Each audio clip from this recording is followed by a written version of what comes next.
Smart contracts are very popular nowadays, but what are they and what problems do they solve? The term smart contract was first used by Nick Szabo in 1997, long before Bitcoin was created. He is a computer scientist, law scholar, and cryptographer, so I'll spare you his exact words, but in simple terms, he wanted to use a distributed ledger to store contracts. Now, smart contracts are just like contracts in the real world. The only difference is that they are completely digital. In fact, a smart contract is actually a tiny computer program that is stored inside of a blockchain. Let's take a look at an example to understand how smart contracts work. You probably are familiar with Kickstarter, the large fundraising platform. Product teams can go to Kickstarter, create a project, set a funding goal, and start collecting money from others who believe in the idea. Kickstarter is essentially a third party that sits in between product teams and supporters. This means that both of them need to trust Kickstarter to handle their money correctly. If the project gets successfully funded, the project team expects Kickstarter to give them their money. On the other hand, supporters want their money to go to the project if it was funded, or to get a refund when it hasn't reached its goals. Both the product team and its supporters have to trust Kickstarter.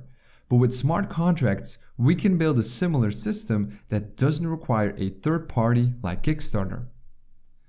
So let's create a smart contract for this.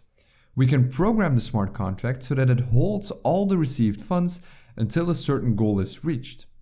The supporters of a project can now transfer their money to the smart contract. If the project gets fully funded, the contract automatically passes the money to the creator of the project. And if the project fails to meet these goals, then the money automatically goes back to the supporters. Pretty awesome, right? And because smart contracts are stored inside a blockchain, everything is completely distributed. With this technique, no one is in control of the money. But wait a minute, why should we trust a smart contract? Well, because smart contracts are stored on a blockchain, they inherit some interesting properties. They are immutable and they are distributed. Being immutable means that once a smart contract is created, it can never be changed again. So no one can go behind your back and tamper with the code of your contract. And being distributed means that the output of your contract is validated by everyone on the network. So a single person cannot force the contract to release the funds because other people on the network will spot this attempt and mark it as invalid. Tampering with smart contracts becomes almost impossible. Smart contracts can be applied to many different things, not just on crowdfunding. Banks, for example, could use it to issue loans or to offer automatic payments. Insurance companies could use it to process certain claims, and postal companies could use it for payment on delivery, and so on and so on.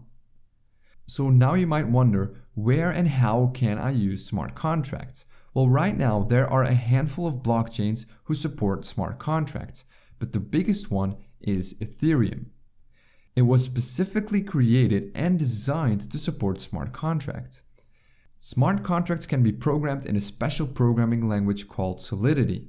This language was specifically created for Ethereum and uses a syntax that resembles JavaScript. It's also worth noting that Bitcoin also has support for smart contracts, although it's a lot more limited compared to Ethereum. So now you know what smart contracts are and what problems they solve. I hope you enjoyed this video, and if you did, hit the like button and get subscribed. And as always, thank you very much for watching.